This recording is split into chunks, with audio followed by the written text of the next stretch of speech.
Hello and welcome to Where Are They Now? I am your host, Heather Lindstad, class of 1985, and today I'm so excited to welcome Missy, Curtin, Albin from the class of 2000. Missy, welcome to the show. Hi, it's so nice to be here. Yeah, so I so appreciate you coming in. It's always a little different for everybody talking about their memories of Chelmsford High, but we all have so many great ones. So you started in the town of Chelmsford, though, in 5th grade, right? Yes. And so when you're, like all of us, when you get to your freshman year, like, did you, because you seem like you were pretty adventurous, did you just want to take in everything that was happening at Chelmsford High? Yeah, I just wanted to be absorbed with anything that they could, throw at me. I was lucky enough to have got one of 4 freshmen that got into varsity cheerleading. So that started the adventure right there. Yeah. And from there, I got absorbed into different culture with DECA and ski club. And I loved it so much and took every trip offered that I could. So much fun. So the pep rallies, it was just so much fun that they are the days of, like, the best days of your life. Yeah, for sure. But did you go onto the cheerleading team? Because, not easy to get onto the squad, right? Did you have a friend or anything, or was it really just a natural transition, but purely then on your skills and whatnot? Yeah, there was a bunch of us from the B team and the A team on Papawana that actually, from Parker. When we went over there, and it was amazing. It was one of the best days of the first best day of my life. At Chelmsford Pretty High. much, yeah, at Chelmsford High. And who was the coach at the time? Oh God, I don't even. I have the certificate. Okay. I have it somewhere. But yeah, in 1996, I got on varsity. It was awesome. From there, we had 2 more coaches, JJ and Vicky, and I felt like a dynasty anyway because our football team won all 4 years, and they're champions. It was nice to cheer for them. Right. But the commitment, though, and those kind of things, but you still found time to, now when did you start with DECA and those kind of things, your other clubs and opportunities? Yeah, so with DECA, I did 1999 and 2000. That was like when I started doing my electives, and it's funny, I guess, until you start really getting into the electives, you don't really know what's out there. Right. So for me, I had no idea that, marketing, any type of business class, it was just one of the most memorable experiences that I actually carry with me, like, through life. Now, did you, there must have been a teacher, though, that kind of had influenced you on different things that you wanted to do? Oh, I had a bunch of them. So Bev was good for DECA. Dean Thomas was a great guy, but Mrs. Gagnon for art was probably, she kind of taught me what real life was for art, and I really liked it so much, but I was also kind of like pushed in that direction as well because, with the skill that I had, it was just going to be easier for me to gain the interest. And with graphic arts was just up and coming. We were still working with zip drives back then. Yeah. So the technology wasn't really the best then, but it was going there. And it's there today. But now, Chelmsford High, a non-art person at all is right here. But did you ever think that was kind of the area that you wanted to go, or was it just because it was such an opportunity to have at Chelmsford High? Well, with art, it just it was easy to express yourself, and it was easy to be accepted within your peers, within your teacher. Your teacher, I felt my teacher, like, through art, through all 4 years of art, was the person's that actually worked with me to develop my skill, that listened to me, that challenged me the most with my skill, because it's different, when you're trying to learn, like, math or something like that.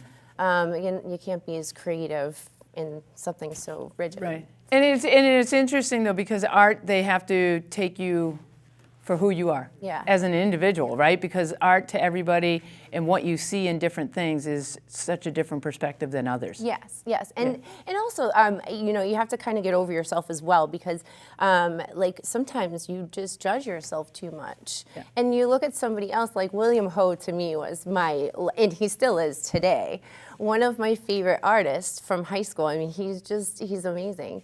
I don't do his type of art, so therefore I can't sit here and compare myself to him. Right. But I can enjoy his art so much.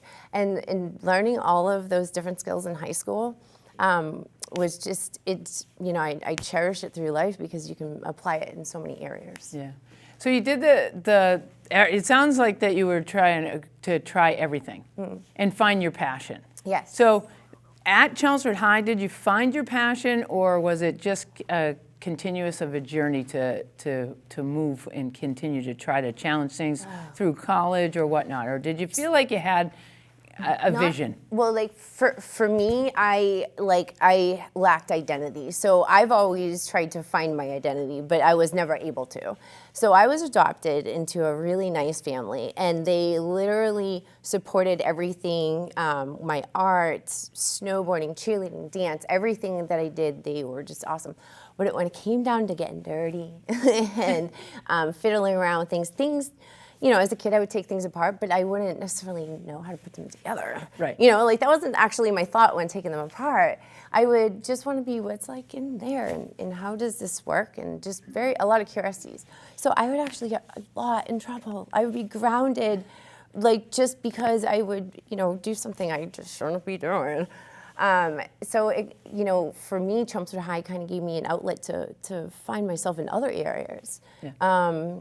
But, you know, I did go to college for art, and, you know, I was listening to those Jake breaks out the window, and I'm like, they're calling me. Like, I felt it within my soul, and I'm like, I don't know if I can do art, you know, for other people. Correct. I want to do it for myself. Right. You know, and so today I do it for myself, which is great. I get to incorporate, you know, art into what I do. So you didn't take small engine repair at Chelmsford High? No, I didn't even know they had it. Did they have that? Yeah, they did.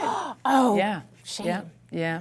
Oh, I would have loved I took to. it because my dad told me that I had to learn how to change oil so that I could have my own car. But yes. So Yes, I would have loved to. I would have loved to. I just you just didn't venture down you know, there. I was cheerleading. I was so busy snowboarding, and I loved ski club. I mean, who wouldn't love to go with your friends, like to different mountains, and take trips too. You know. So talk about that. So you're in college. You're kind of thinking about it where you're headed, and you still wanted to get dirty. It sounds like, and yeah, I was pleasing my mom. Okay. Like I was pleasing, you know, the school on saying, this is what you are really good at. This is the direction you should go. And I absolutely loved it. But then when I was really getting that challenge of the teachers in college, they really showed me that I'm not happy with my art if I'm not satisfied with it. So in order for me to be satisfied, I can't really base you know, like what you want. Maybe your eye is different than mine, you know. So I feel it wasn't as gratifying as you know, what I was looking for. Like I want passion. I want to get paid to be passionate, and I want to just kind of wake up every morning and be like, wow, I get paid to do this. Right. And you know, be happy every single day about it, you know, or challenged, because without challenges and happiness, right. You know. So how do you find your way into being a diesel mechanic then? Like how do you shift away and be like, well, this is something. I mean, there had to have been some bumps in the road. And I think we all go through bumps in the road, right? To find what we really want to do in the end. Yeah, with zero support, like it was hard because I was trying to please my parents, and then if I didn't do what they wanted, then they're not going to support me. So it's kind of like I had to take that turn. I was 21, and I was like, I can't do this anymore for you. So I ended up doing it for myself. I met my birth parents when I was 18, and it was really nice because it kind of gave me a little bit more identity to understand, oh my gosh, like, I'm not weird. Like, you know. Were they artistic? No, it was not only artistic, but mechanically inclined. And I'm like, my uncle's a mechanic, this is a mechanic, you're a builder, you're an artist, you work in electric. Oh my God. Like, everybody is who I am inside. It's just the craziest thing. So now, like, I have the ability to gain the support. And also, not only that, my stepdad, he owned a trucking company.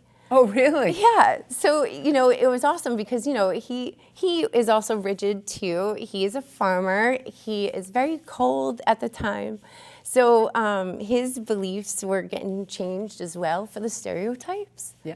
So, once he seen that, like, I could handle books and so forth like that, then he was like, hey, let me put a wrench in your hand. Let's take some tires off. Let's do some brakes. So he gave me all of the basic do's and don'ts and safeties. And I mean, I remember direct connect, and I would have to literally beep the button and throw it in the air and wait for it to connect, because I was over near PJ Keating Quarries, and like we had no service. And he'd be training me on these Dayton wheels, and he's like, all right, don't back those wedges off all the way. You need to hit it with, a sledgehammer. And it was crazy just to even like sit back and think. I'm like, oh my gosh, that was so dangerous back then. And like just that he believed in me. Right. It was awesome. Was there a moment though or was there a time where you were thinking, well, okay, and you've already used the word crazy, so I can say that too, right? That this is crazy and it's not sustainable. Yeah. No, honestly, I never had like any weird belief of that. I'm like, I kept envisioning where I'm going to be in 1 year and then where I want to be in 5 years and how am I going to get there. I never quite always get to where I want to be in 5 years. Right. But however, like when you reflect back and you're like, wow, well, I mean, like this path led to this path, and like that's just unpredicted. Right. So when you look at your 5-year span, it's just like, all right, like let's keep making these 5-year goals, because you never know where you're going to lead. Well, so was there a moment though that there was that spark, like this is the truth? Like, was there a company you were working for, or somebody that you were working for? Just being able to explore my curiosities, being able to, be humiliated at the same time. Because, like you're giving me tools and I'm lifting up heavy stuff, and I'm like, well, I can't lift up heavy stuff. So now I have to kind of learn how to, and at first I was like, is this a weakness? But no, it's not, actually. Right. It's smart. Correct, Like, you can't, and again, I was young-minded. I was in my young 20s, and very judgmental. Everybody was judgmental. I was grown up around people that didn't believe women should be doing, like, things that I'm doing. And it's like real, it's out there. Like there's a lot of people out there. But you still talk about like loving modeling, and you still do that. Yeah.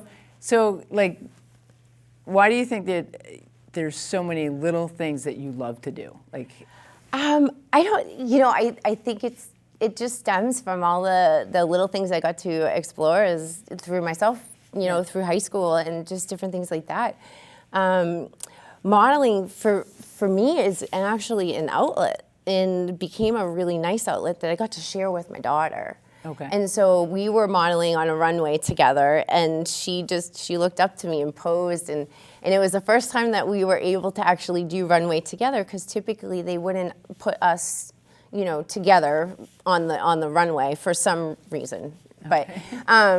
But it's sweet to be able to share that with her too. And she would come with me to all my events. So I would do motorcycle night every Tuesday, and then on Wednesday I would do back off Wednesdays. And then with promo modeling, and it was actually something I could always bring her with. So I did that mainly promo with her because it was easier. In my younger years, I would do fashion and print, and it was an outlet basically to just be able to be a girl, but not necessarily outside be the girl, because like I'm like covered up, big pants, 3 layers, tuck in, but behind the camera, it's fun. It's just it's something that you will probably. So is modeling like a hobby? Yeah, I would have to say it's a hobby. Yeah. Yeah, it's. I mean, it's. It wasn't fun. something that you were like, hey, I want to do this forever. Gosh, no. I mean, Like it would never I overtake tried to, being a mechanic. No, I tried to do modeling as a kid like that, and it was just too much. Too much. You know, at this pace, what I'm doing, I just have a lot of friends that are photographers, and when we go to car shows, you know, we just do a bunch of stuff. It's just really fun right now. We do some pinups, designing a model, like a pinup modern on injectors for a diesel on Huey style system. So I'm trying to also like evolve, you know, the industry with the pinup and with modeling. I mean, it's just stereotype is very difficult for me because when you just Google an image of a mechanic or a technician, for that fact, either way, you're going to come up with a male image. Yep. And it's very typical. So for me, you know, I think that word of mouth and getting this out there that it's not just that. I mean, they need females. The female mind is just so brilliant. And then put together with males, it just, you know, you can just create like such a great atmosphere and a great team to get uptime for all the vehicles coming through your door. So do you take care of your own vehicles though too? Oh gosh, that's so funny. It's got to save a lot of money if I could. No, I do. So it is true. At the end of the day, a mechanic does not want to work on their own vehicle. Right. However, I do see my friends at work do it. I pay somebody. Yeah. Okay, I was just wondering. You know, when I do my own brakes, but I won't do my oil change. Right. I literally go to Jiffy Lube, which, Okay. you know, I actually worked for them before, so it's actually nice to kind of go back and be, you know, it's humbling. Right. So how many, let's talk about it. Like, do you get to go to any kind of events where you're like, oh my God, there's another female? Or is it like, how many would you even say there are diesel mechanics in just the state of Massachusetts that are female? You know, it's hard to tell. So I have been searching for about 5 years now. I'm finally getting somewhere just because of now the status that I have in the platform that I have today with International and Navistar being their ambassador for the female tech recruits. So with that, I've been able to actually reach out and meet more people. And within our own dealer network, we have over 700 locations. So if you can imagine, that's, I mean, you have to think about it, that's almost 10 people per location. It's over 7,000 people. So it's, you know, we're far and few in between. And so when they do come through the doors, I'm finally introduced to these girls. And it's just so nice. We have a woman in network for the dealership. And it's just, for the support and I mean, even for the women that are not mechanics, just within the network itself, it's very low percentage. And is it because of just the idea for women, and you kind of mentioned it, is it just because of the physicality of it? Yeah, I think everybody has their base on their own opinion, but for me, it's not physical. Okay. It's I'm ADHD anyway, so I'm like ding ding ding ding. Yeah. I'm like let's go. So I'm high energy, and for me, and I love outdoors. So I think what it is that there's not enough, you know, people telling you that there are these jobs out there. Okay. You know, and what they're about. Because, see, auto is different than diesel. And, like, I wouldn't be going out and laying in dirt or laying in mud or something or snow working underneath a car. I would need a lift and clean area and smaller parts. Like, for me, I'm like, oh, drag the sled out, throw it underneath. If I'm laying in a puddle, that's just what it is. And I love it so much because I am in all elements. I'm in the sun, the snow. I build forts.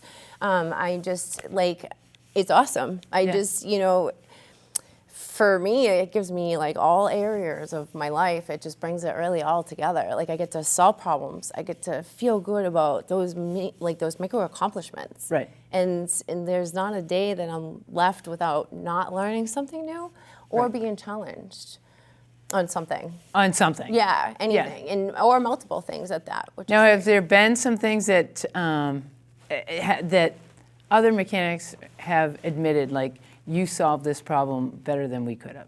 Yeah. Is there one that you're, you know, thing that you've done that you're just like, you know, I knocked this one out of the park?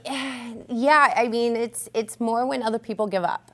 Okay. Or don't have the correct path. So for me, I had a mentor that actually, like, so I never went to school for anything. I was I was actually answering phones for a bus company, and they looked at from my Papa Billy. He was, you know, I did books for him, and they're like, hey, so do you want to build a program? And I was like, yeah, you know, sure. And they're like, well, we're going to do this on computer. And I was like, all right. So I worked with a software developer, and we built a program, and it was just mind-blowing that somebody gave me an opportunity. The opportunity is huge, like, in my world. So having that trust in it, and it worked, and like I added parts into it, and then now we could, you know, have receiving, and then we could put the parts to the units. But while building that, I was school bus fleet forum, and I was trying to figure out, I'm gonna just bring everything and marry it into the engines. So I had to learn about these engines and everything about them in order for me to kind of understand what I was doing. Right. And I met this guy, Ron Jeep, and he helped me out significantly on the 365 engine, which has had its days. Okay. And well, lo and behold, he's Ron King, and he's an educational trainer for DACO school buses out in Connecticut.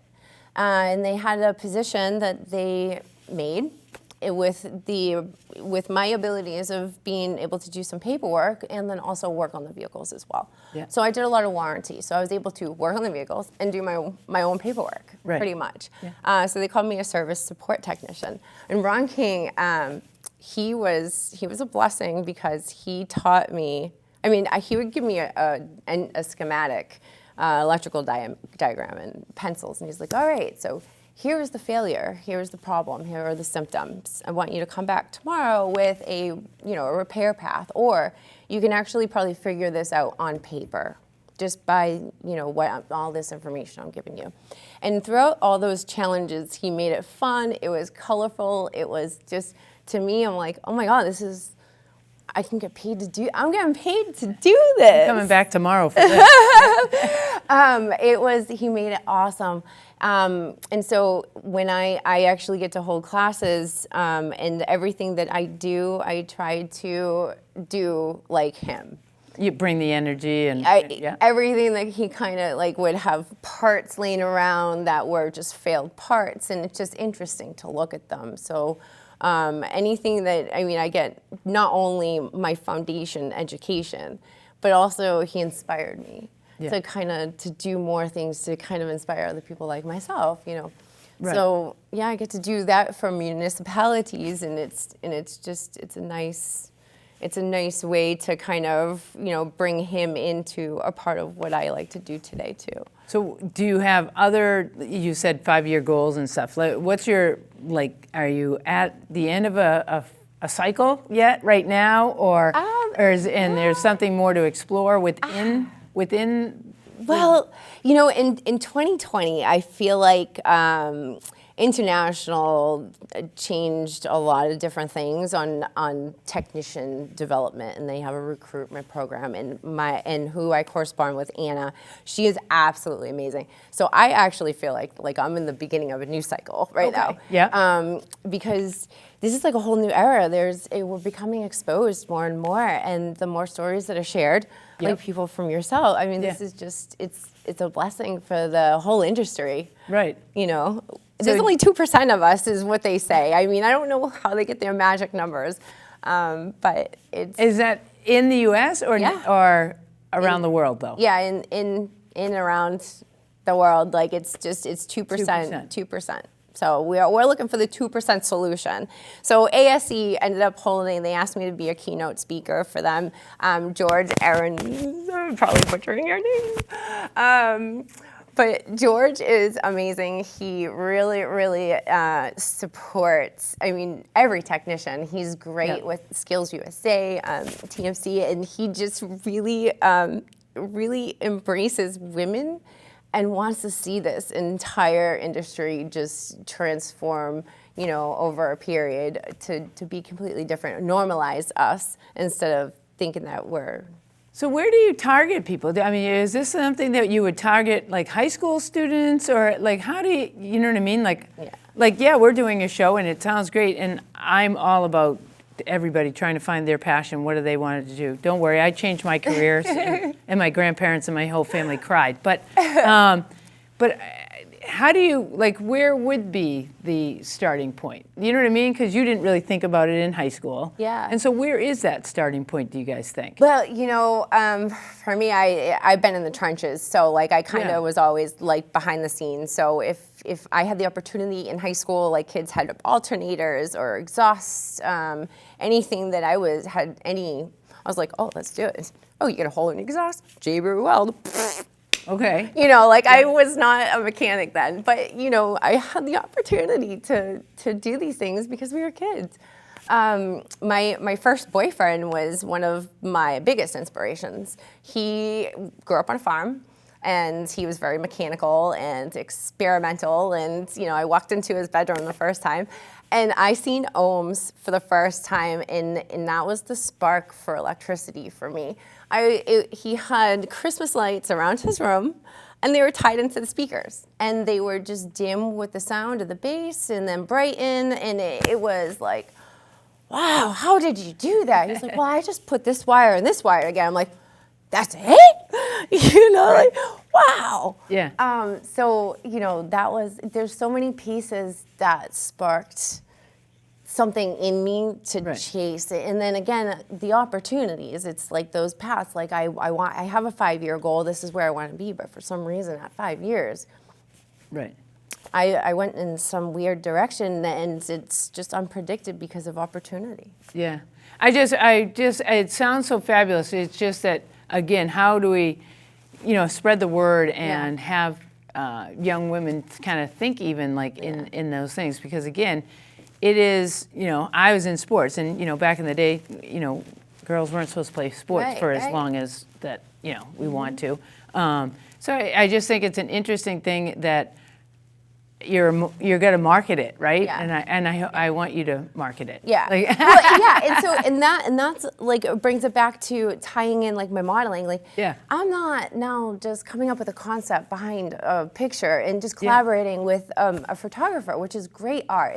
It's so much fun doing that. However, now I'm like, all right, well, hey, now I need like working photos, but like, now it's like, now like, these people are gonna look at me and be like, oh, what is she doing? Like if I'm like doing something, but I'm only doing it for the camera, I'm like, I wanna be so like genuine and real behind the camera, and I get the opportunity kind of now to do that. Yeah. And like even like, I do my own film as well, like with me working, to help educate myself also. So if I see myself doing something, I can kind of go back and critique myself and say, oh gosh, I could save time on this, or oh geez, like what was I doing there? Like, all right, I need this tool. Like we need this tool next week. Yeah. So like I do things like and my company gives me that freedom also. Right. To like have self-expression, but also not to like lose the time. So I do a lot of high speed. So I just set the camera up and I'm like, and it's awesome. And you just, 13 hours turns into like 30 seconds. And you're like, yes, look at that. But yeah, it's also, I'm still self-exploring. Right. I picked up transmissions. I love transmissions so much. Yeah. They're just so cool. I've always liked gears, and I would collect them. I go to like the swap meets and just buy gears. Yeah. But I don't know. It's so much fun. And actually going back to how to actually market this, I'm gonna try to go into middle schools and I'm gonna try to develop something that would totally strike the interest, or at least give people, the knowledge that there is this other job out there.